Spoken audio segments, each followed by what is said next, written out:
오늘도 하나님의 은혜가 우리 가운데 충만하기를 간절히 소망합니다.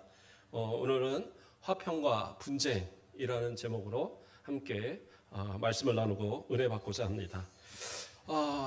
화평, 화평하기를 우리는 좋아하죠. 그러니까 한마디로 좀 평화스러운 삶, 그렇죠? 행복한 삶, 이런 것을 누구나 다 좋아할 겁니다. 저도 우리 성도들이 항상 평안하고 행복하고 걱정과 근심이 없는 그런 삶을 살기 위해서 기도합니다. 그런데 예수님께서는 오늘 본문에서 좀 다른 이야기를 하십니다. 뭐라고 얘기하세요? 51절을 보면 내가 세상에 화평을 주려고 온 줄로 아느냐, 내가 너희에게 이르노니 아니라 도리어 분쟁하게 하려 함이로라 얘기하고 있어요. 분쟁을 주겠다. 분쟁이라는 건 뭐예요? 서로 이렇게 나뉘어진다는 뜻입니다. 그래서 서로가 구별돼 버리는 거예요. 뭐 치고 패고 싸운다고 해서 완전히 상대를 죽이고 이런 개념이라기보다는 서로가 좀 달라지는, 섞일 수 없는 그런 관계가 돼 버린다는 것을 이야기하고 있는 거예요.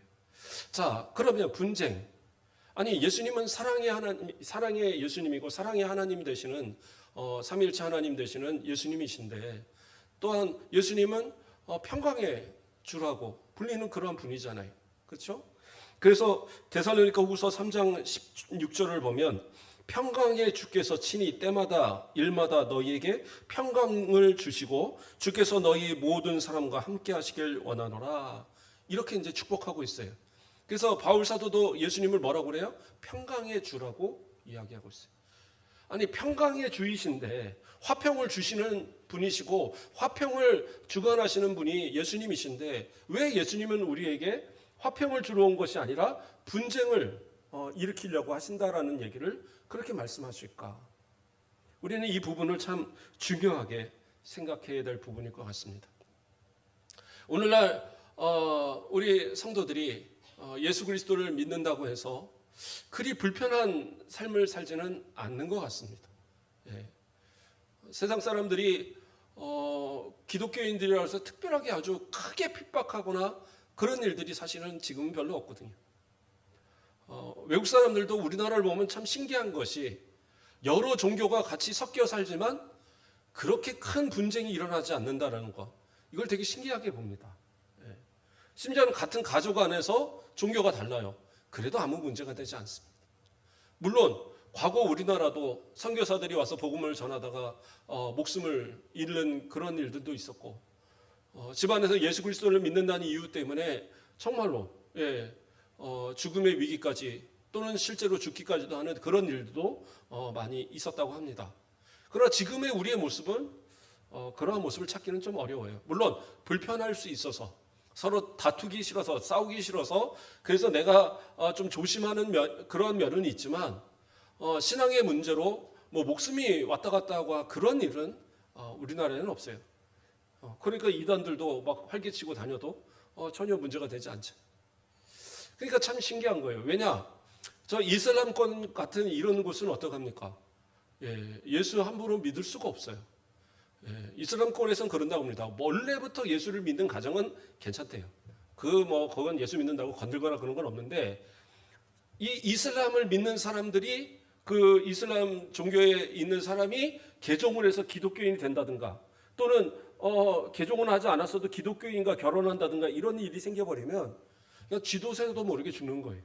가족들이 데려다가 명예살인이라고 해서 죽여도 큰 죄가 되지 않아요. 또 심지어는 마을에서 그 사람들을 데려다 죽여도 법적으로 크게 피해를 입지 않습니다. 그러니까 그것이 어떻게 보면 세상적인 그런 이 원리, 어떻게 보면 그러한 것이 당연한 것이 이 세상의 원리거든요. 이 유대교 같은 경우에도, 이스라엘 같은 경우도 그럽니다. 다른 지역에서는 그 미국이나 이런 데는 유대인들이 워낙 많죠. 그래도 기독교인들하고 아무 문제 없이 서로 잘 섞여 사는데, 오히려 그 지금 있는 이스라엘 땅에서는 기독교인들이 상당히 힘들다 그래요. 그리고 특별히 기독교인 유대인 목사님이 이끄는 교회들이요, 완전 이 공격에 탁해. 그래서 심지어는 폭탄도 던지고 거기다 목사님 가는 차에다 이 폭탄을 심어갖고 폭파시키기도 하고 그래서 순교하는 그런 분들도 꽤 있다고 그러더라고요. 예. 그러니까 유대인 하니까 우리 뭐 기독교인들하고 좀 가까운 것 같아. 전혀 다릅니다. 어떻게 보면 불교나 뭐 이런 다른 종교보다 더 악랄하게 기독교를 반대하는 그러한 것이 종교가 유대교예요. 자, 어쨌든 간에 다른 종교들을 가진 데는 다 그런단 말이에요. 근데 우리나라는 전혀 달라요. 부모가 기독교를 믿어도 자녀가 나 교회 다니기 싫고 저기 뭐 다른 종교 믿을래? 해도 크게 문제가 되지 않아요. 물론 부모가 불교나 이런 걸 믿고 자녀가 기독교인이라고 해도 크게 문제되지 않고 때로는 며느리도 뭐 그냥 그렇구나라고 인정하는 것이 요즘의 모습인데 근데 그게 과연 옳은 것이냐라는 것은 우리는 한번 생각해 볼 필요가 있어요. 왜 그러면 그러한 분쟁이 없는 평화로운 우리나라가 되어 있을까? 어떻게 보면 세상 사람들이 관대해서가 아니라 우리 기독교인이 기독교인다운 모습을 보이지 못하니까 오히려 그런 이유가 될 수 있다는 거예요. 그렇기 때문에 예수님께서는 평화를 주시기 위해서 화평을 주시기 위해 온 것이 아니다라고 말하고 있는 거예요. 너희들에게 분쟁하는 것이 당연하다.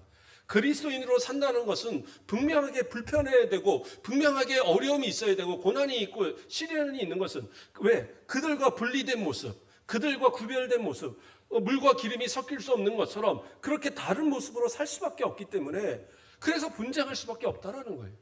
근데 분쟁이 없다? 그건 뭐예요? 기독교인이 기독교인답지 못하니까 그런 모습들이 나타나고 있다라는 겁니다. 그래서 어떻게 보면 예수 그리스도를 믿는다라는 것, 진짜 내가 믿음을 가졌다고 그런다면 우리 안에 분쟁이 나타나는 것은 당연한 겁니다. 당연한 겁니다. 시편 119편 157절을 보면 나를 핍박하는 자들과 나를 대적하는 자들이 많으나 나는 주의 증거들에서 떠나지 아니하였나이다. 이런 말씀이 나와요. 다시 말해서 내가 하나님의 말씀을 지키려고 노력을 하고 하나님의 말씀을 떠나지 않으려고 노력하다 보면 뭐예요? 핍박하는 자들과 대적하는 자들이 나타나는 게 정상이라는 거예요. 그러니까 내가 믿음을 지키고 내가 하나님의 말씀을 온전히 따르면 그러면 대적하는 자, 핍박하는 자가 나에게 나타난다니까요. 그런데 주변에 나를 힘들게 하는 사람들이 있습니까? 어렵게 하는 사람들이 있어요?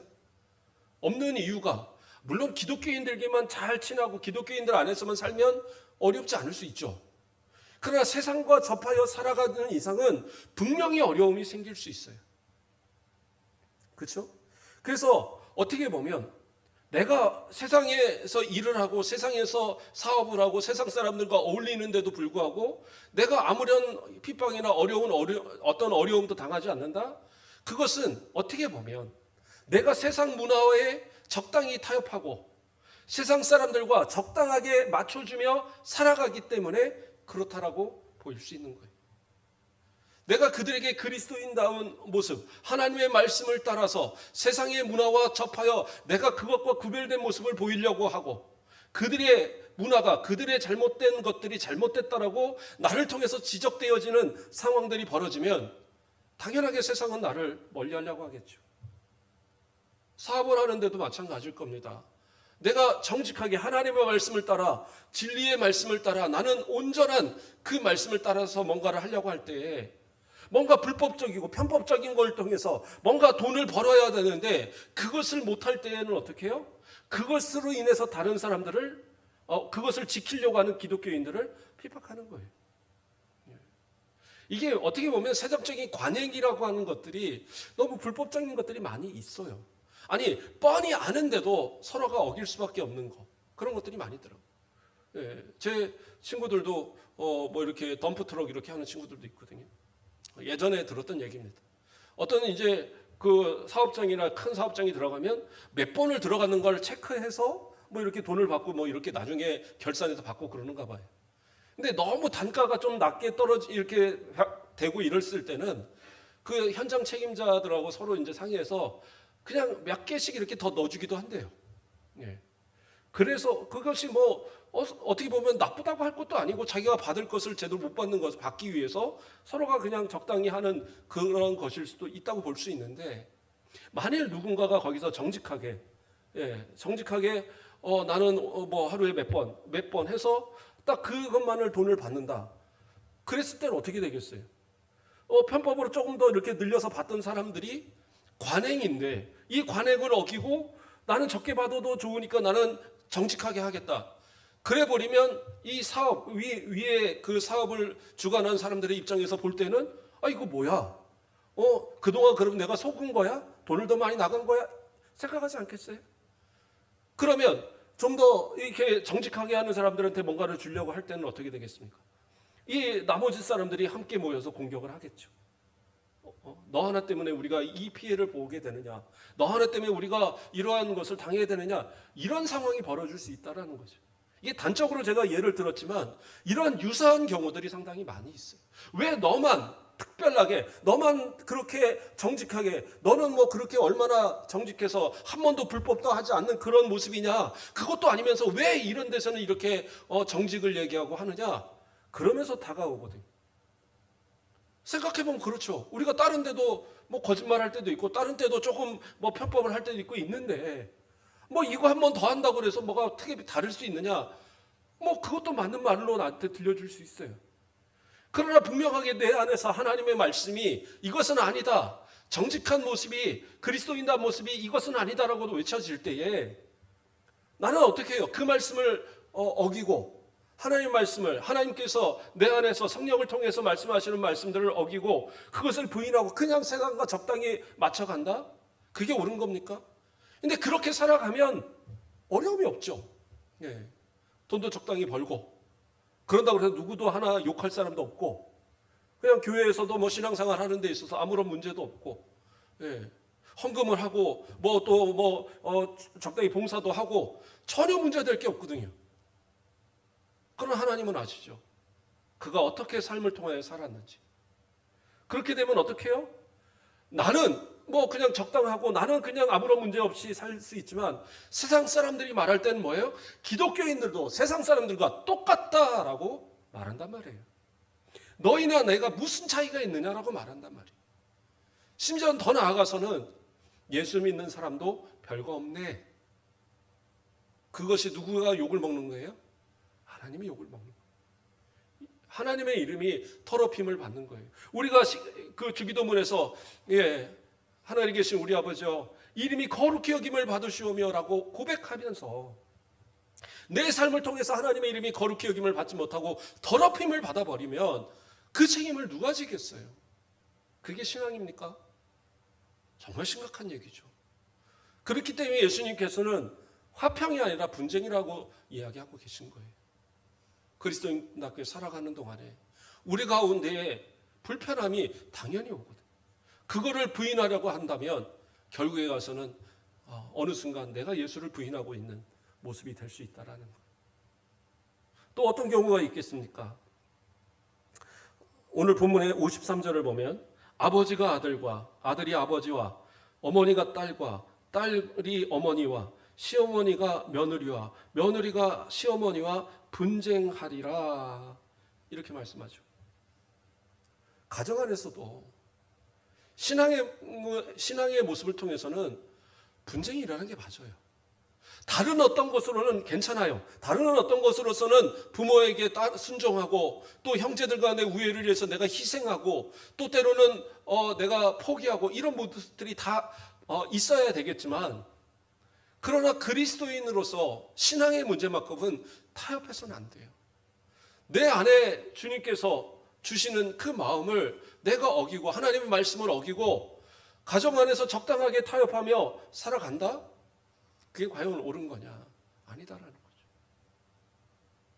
어떤 장로님이 그러시더라고요. 같이 친척들이 모여서 식사를 하는데 그 장로님한테 누가 물어봐요. 이제 먼 친척이 장로님 교회 안 다니는 사람은 또 착하게 사는데 그리고 다른 거 믿는 사람도 착하게 사는데 그럼 그 사람들 다 지옥 갑니까? 아니 그거 좀 부당한 거 아니에요? 라고 물어보더라고요. 근데 그 장로님이 뭐라고 얘기를 하시느냐? 싸우기 싫으니까 그냥 어느 거든지 잘 믿으면 돼 라고 답을 하더라고요. 저는 너무 부끄러웠어요. 그 모습을 옆에서 보면서. 그렇다고 거기서 저도 분위기 일경이라고 장로님 이거 말도 안 됩니다 못 그러겠더라고요. 그러고 넘어갔는데, 그러니까 어떻게 보면 저도 타협을 하고 있는 거고 그 장로님도 타협을 하는 모습이 되지 않았나. 제가 그게 항상 마음에 걸리더라고요. 하나님 앞에서 그것이 옳은 겁니까? 아니죠. 장로의 입에서 어느 거라도 잘 믿으면 돼. 아니 어느 것도 잘 믿어서 다 지옥 가는데 그것이 어떻게, 오직 예수 그리스도를 믿어야지만 구원이 있는데, 구원이 다른 길은 없는데, 진짜 내 가족을 사랑하고 내 부모를 사랑하고 형제를 사랑하고 내 친척을 사랑한다면 그들이 잘못된 종교에 빠져서 잘못된 그 신앙관을 가지고 저 지옥을 향하여 달려가는 것을 보고 그냥 그렇대, 괜찮아, 싸우기 싫어, 괜찮아 이게 옳은 거냐고요. 옳지 않은 거죠. 그러니까 예수님께서 뭐라고 하시냐? 그러니까 분쟁을 하는 거예요. 아버지가 아들과, 아들이 아버지와, 어머니가 딸과, 딸과 딸이 어머니와, 심지어는 시어머니와 며느리와, 며느리와 시어머니와, 이것이 이렇게 분쟁이 그 안에 일어날 수밖에 없다라는 거예요. 근데 그 분쟁을 하기 싫어서 그냥 그러고 맞춰간다. 예전에 교회를 같이 다니던 친구들이 모여서 함께 식사를 나눈 적이 있어요. 정말 그때 당시 한 20년 만에 본 친구가 하나 있었어요. 여자아이인데 제가 고등부 회장할 때 그 친구가 중등부 회장할 때 고등부 회장일 것 같아요. 고등부 회장할 때 부회장 했던 그런 친구예요. 그러니까 신앙이 참 좋았죠. 그랬는데 지금도 신앙생활 잘하냐고 물어봤더니 교회를 안 나간다고 그러더라고요. 왜 그러냐 그랬더니 남편하고 결혼할 때에 남편이 집안의 장손인데 집에 있는 제사나 이런 거 다 모셔야 되니까 교회 안 나가는 걸 약속하고 결혼했대요. 그래서 지금까지 온갖 제사 다 자기가 다 준비하고 그러면서 교회도 안 나간다라고 얘기를 하더라고요. 참 마음이 아프더라고요. 아니 그렇게 신앙생활을 잘하고 어려서 교회에서 임원까지 하면서 그렇게 잘했던 모습이, 그 남편하고 잘 지내보자, 그 사랑하는 사람과 결혼하고자 신앙을 버리고 예수님을 버리고 그리고 우상 앞에 절하는 그 모든 것들에 앞장서 자기가 모든 걸 다 준비하고 그러면서 참 어머니 시어머니한테 이쁨 받고 그 남편에도 이쁨 받고 지금 잘 살고 있다고 그렇게 고백을 하더라고요. 그런데 그게 과연 옳은 건가? 언젠가는 돌아오려고 하면, 신앙으로 돌아오려면 분명하게 분쟁이 일어날 것이고 언젠가 그들을 전도하려고 하면 더 큰 분쟁도 일어날 터인데 지금 그 모습 그대로 살다가 결국에는 어떻게 해요? 자기마저 지옥 가는 길 택하는 그런 모습이 되는 거 아닙니까? 예수님께서는 그렇기 때문에 화평이 아니라 분쟁을 너에게 주노로 왔다라고 말씀하고 있는 거예요. 진리는요, 비진리와 섞일 수 없어요. 기독교인들은 비기독교인들과 섞일 수가 없어요. 물론 결혼을 이미 했는데 어떡합니까? 전도하기 위해서 애를 써야죠. 남편을 전도하기 위해서, 아내를 전도하기 위해서, 시부모를 전도하기 위해서 정말 애를 쓰고 노력하고 기도하고 눈물로 가야죠. 그래서 실제로 시어머니, 시아버지가 며느리한테 내가 졌다, 내가 교회 따라 나가마, 그러고 신앙생활 시작한 분들은 상당히 많아요. 그런데 이러한 것에 있어서 내가 어떻게 보면 불편하기 때문에 남편도 너 혼자 예수 믿으면 됐지 왜 집안에 분란을 일으키냐 막 뭐라고 얘기하고, 그러니까 말을 못하는 거예요. 적당하게 그러고 살아가는 거예요. 그렇기 때문에 어느 순간 내가 믿는 예수님을 내 남편이 모르고, 내가 믿는 예수님을 내 자녀가 모르고, 내가 믿는 예수님을 내가 하는 주변의 모든 사람들이 전혀 신경 쓰여지지 않는 그러한 모습들, 그게 우리들의 모습 아닌가라는 거예요. 진짜 나를 볼 때마다 뭔가 내가 교회를 나가야 되는데, 내가 머지않아 예수 믿어야 되는데, 이런 어떤 생각이 들 수 있도록 그러한 어떤 모습, 또 여전히 그 얘기냐 할 정도로 아주 귀에 못이 박도록 예수 그리스도를 증거해야 되는 게 우리들의 모습이란 말이에요. 그게 예수님께서 지금 우리에게 요구하고 있는 그러한 모습이다라는 거예요. 또 셋째는 가까웠던 친구들, 친구들과의 어떤 멀어지는 이런 모습이 예수 믿는다는 것으로 인해서 나타날 경우도 있습니다. 근데 어떤 분들은 보면 저는 뭐 전혀 문제가 없습니다. 아무런 문제가 없는데요. 저는 친구도 많고 그냥 그렇게 잘 사는 거 그거 참 좋은 것 같습니다. 잠언 18장 24절을 보면 많은 친구를 얻는 자는 해를 당하게 되거니와 어떤 친구는 형제보다 친밀하니라 이렇게 얘기합니다. 많은 친구를 얻는 자는 해를 당하게 된다. 결국엔 이게 무슨 얘기예요? 신앙의 문제를 얘기하고 있는 거예요. 친구가 많다고 그래서 그 사람이 그러면 사회적으로 잘한 것이고 적당하게 뭐 그러고 맞춰 사는 것이 좋은 거냐? 그러나 내가 신앙인인 것을, 내가 믿음의 사람인 것을 인정하고 나의 신앙을 인정할 만한 사람들이 아니라면 그들은 내 친구가 아니에요. 분명하게 생각하셔야 돼요. 예수 그리스도를 통해서 믿음 안에서 내가 살아가는 것을 좋아요. 믿지 않는 친구라도 마찬가지입니다. 믿지 않는 친구들이라도 그들이 내 신앙에 대한 것을 인정해 줄 수 있어야 돼요. 누군가 혹시라도 나한테 같이 이렇게 모여있는 사업상이나 뭐 이런 거 있을 때 술 한 잔을 누군가 나한테 권하려고 할 때 친구라면 옆에서 이 친구는 기독교인입니다. 이분은 기독교인이라서 이런 거 할 수 없습니다. 하고 도리어 말려줄 수 있는 그런 관계. 이런 정도는 돼야지. 그래도 세상에 있는 사람에도 친구죠.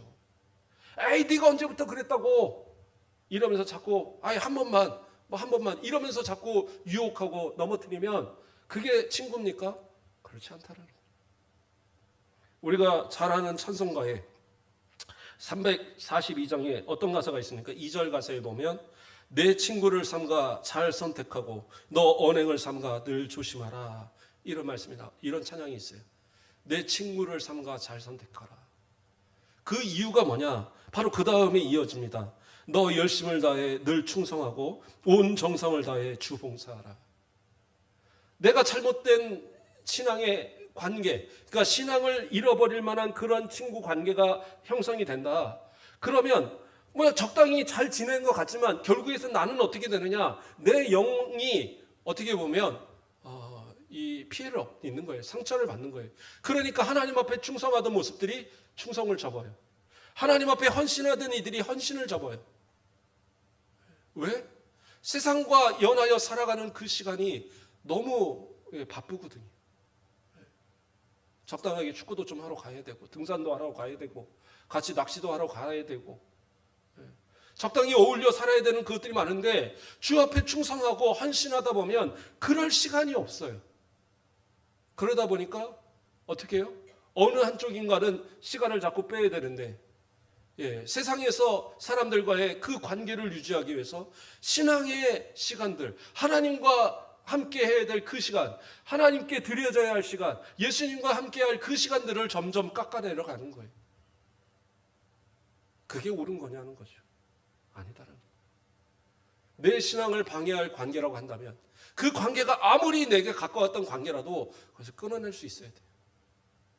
그러지 않으면 결국에는 적당하게 세상과 연하여 살다가 그리고 나도 그들과 함께 멸망의 길 갈 수 있는 그러한 부분도 분명히 있다고요. 목사님 전도해야 될 거 아닙니까? 믿지 않는 사람 전도해야 되는데 그냥 끊어버리고 살면 어떡합니까? 그래요. 끊어버리면 안 되겠죠. 그러기 위해서는 어떻게 해요? 더욱더 내 신앙을 정확하게 지키고 보여주셔야 돼요. 그래서 그 사람들이 저 사람은 정말 예수 믿는 사람이고 예수 믿는 사람이니까 믿을만하고 저 사람은 가까이 해야 되고 그런 마음을 얻게 만들어줘야죠. 그래서 그 사람들이 생각할 때 다른 사람 다 못 믿어도 저 사람만은 믿을 수 있어라는 그러한 인식을 심어줘야지. 내가 적당히 맞춰줘서 그 사람들과의 좋은 관계를 맺는 거는 그 화평은 화평이 아니에요. 그렇기 때문에 예수님께서 그렇게 살아가는 모습들, 적당하게 거룩한 척 하면서 또 한쪽에서는 그 모든 더러운 것들을 다 숨기고 있는 그런 모습들, 마치 바리새인들이 외식하는 모습처럼 그러한 모습들에 대해서 책망하시고 그러한 모습으로 살지 말고 다시 분쟁의 모습들로 살으라고 그렇게 말하고 있는 거예요. 요한계시록 3장 16절 말씀을 보면 내가 이같이 미지근하여 뜨겁지도 아니하고 차지도 아니하니 내 입에서 너를 토하여 버리리라. 신앙생활 미지근하게 하면 안 돼요. 신앙생활 하나님 앞에 인정받을 만한 신앙생활이 아니라고 한다면 그거 참 심각한 얘기입니다. 물론 내가 아무리 노력한다고 해서 하나님 앞에 인정받는 것은 아닐지 모르지만, 그러나 하나님께서 내게 주신 말씀이라고 한다면, 내게 주시는 그 명령이라고 한다면 최소한 지키려고 하는 몸부림이라도 있어야죠. 노력이라도 해야죠. 그것도 아니고 그냥 아예 어차피 안 될 거, 다 못 지킬 거 아예 아무것도 안 하고 내 마음대로 하고 살 거야. 그건 신앙생활 아닙니다. 예수님은 분명하게 그것을 토해버리겠다라고 얘기하고 있어요. 이거 얼마나 무서운 얘기입니까? 이게 라오디게 교회에 하신 말씀인데, 그들이 그렇게 잘못한 거 없어요. 다른 데처럼 막 우상이 막 심각하게 많은 것도 아니고 막 음란이 막 심각하게 많았던 것도 아니에요. 어느 정도는 있었겠죠. 그런데 결국엔 뭐예요? 이 미지근함. 하나님 앞에 이것도 아니고 저것도 아니고 세상과 구별도 안 되는 이러한 모습으로 살아가는 이 모습이 가장 심각한 책망을 받는 모습이 되었다라는 것. 동일한 말씀에 대해서 마태복음 10장 34절에서는 이렇게 말씀합니다. 내가 세상에 화평을 주러 온 줄로 생각하지 말라. 화평이 아니요 검을 주러 왔노라. 검은 뭐예요? 싸우라는 거죠.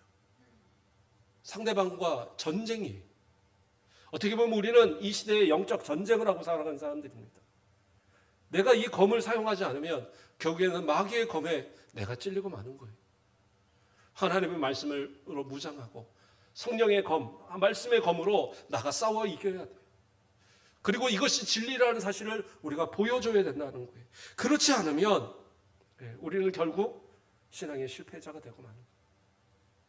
마태복음 10장 39절에 이렇게 말씀합니다. 자기 목숨을 얻는 자는 잃을 것이요 나를 위하여 자기 목숨을 잃는 자는 얻으리라. 그러니까 이 분쟁에는 목숨까지 걸으라는 거예요. 이 전쟁에는 목숨이 걸려 있다라는 거예요. 자기 십자가를 지고 주님을 따르며 목숨까지 내어놓고 주님을 위해서 살아가는 그런 신앙의 결단, 그런 모습, 이게 있어야 신앙인이라는 거예요. 지금 우리들의 모습 어떤 모습으로 사십니까? 물론 평생을 신앙생활 잘 해오고 이제 연세가 있으셔서 그럴 수 있어요. 그러나 지금도 우리는 신앙인다운 모습을 보여야 되고요. 믿음으로 사셔야 되고요. 그리고 이렇게 예배하는 것을 포기하지 말아야 되고요. 그리고 삶을 통하여서 할 수 있으면 예수 증거하는 일을 자꾸 하셔야 돼요. 좀 더 젊은 분들은 삶의 현장에서 만나는 사람들 가운데서 또 가까운 이웃과 더 가까이는 형제와 부모와 그러한 관계 속에서도, 부부의 관계 속에서도 예수 그리스도를 믿는 믿음에 대한 것들이 계속적으로 증거되어져야 돼요. 교회를 다닌다고 해서 다 안심하지 마십시오. 때로는 믿음을 확인도 하셔야 되고. 언젠가 저희 어머니가 저한테 그러시더라고요. 제가 뭐 특별하게 어머니한테 뭐라고는 안 했는데 갑자기 그러시더라고요. 야, 나 믿음 있다? 그러시더라고요. 나 믿음 있다?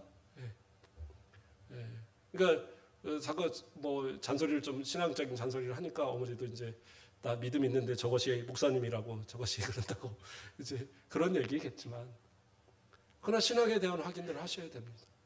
자녀들도 아유 엄마 왜 자꾸 예수 믿는다고 그거 자꾸 얘기해. 그런데 계속 얘기하셔야 돼요. 내가 하나님 앞에 갔을 때에 혹시 그때까지 자녀들이 신앙에 돌아오지 않아도요, 예수님의 말씀, 하나님의 말씀은 기억하지 못해도 내 부모가 평생 그렇게 열심히 외쳤던 예수 믿으라는 그 한마디가 기억이 나서 교회로 돌아올 수 있는 그 정도는 만들어야 되지 않겠어요? 부부도 마찬가지고, 정말 나를 사랑하는 저 남편, 그 남편이 사랑하는 예수를 나도 믿어야지. 저 아내가 정말 사랑하는 그 예수, 나도 그 예수님 알아봐야지. 이러한 마음들이 바로 우리를 통해서 만들어지도록, 그것이 검을 가지고 싸우는 전쟁이고, 그것이 분쟁을 하는 영적 전쟁을 싸우는 우리들의 모습이라는 사실이에요. 예수님을 통해서 지금까지 우리는 정말 주님의 보호하신 가운데 신앙생활하고 예수 믿고 이제까지 잘 살아오셨어요. 그러나 아직도 내가 혹시 세상과 적당히 타협하며 사람들과 적당히 타협하며 내 신앙의 모습 속에서 그러한 좋은 영향력을 끼치지 못하고 있다 한다면, 신앙의 영향력을 끼치지 못하고 정말 빛이 아무리 어두운 방 안에서도 그 작은 빛으로 모든 것을 비추는 것처럼 그것이 바로 우리의 모습이 아니라고 한다면, 우리는 정말 하나님 앞에 회개하면서 우리의 행할 본분, 우리의 십자가를 지고 고난당하기를 결코 포기하지 않는 그러한 우리들의 모습 되길 주님의 이름으로 축원드립니다. 기도하겠습니다. 사랑의 하나님, 감사를 드립니다. 주님께서 이 땅에 오신 것이 그저 세상이 잘 먹고 잘 살라고 오신 것이 아니라 자신을 내어주면서까지 사단 마귀의 권세 아래서 우리를 구원하시기 위하여 그 모든 고난을 감당하셨던 것을 우리는 기억합니다. 결코 우리가 적당히 예수 믿어서 그저 남들한테 이 정도면 됐다 평가되는 것이 아니라 주님 앞에 너 정말 충성된 자라고 인정받을 수 있는 우리 모든 신앙의 승리자들 되도록 축복하여 주시옵소서. 감사합니다. 예수 그리스도의 이름으로 기도드립니다. 아멘. 우리 시간 함께 처음에 찬양했던 성령의 불길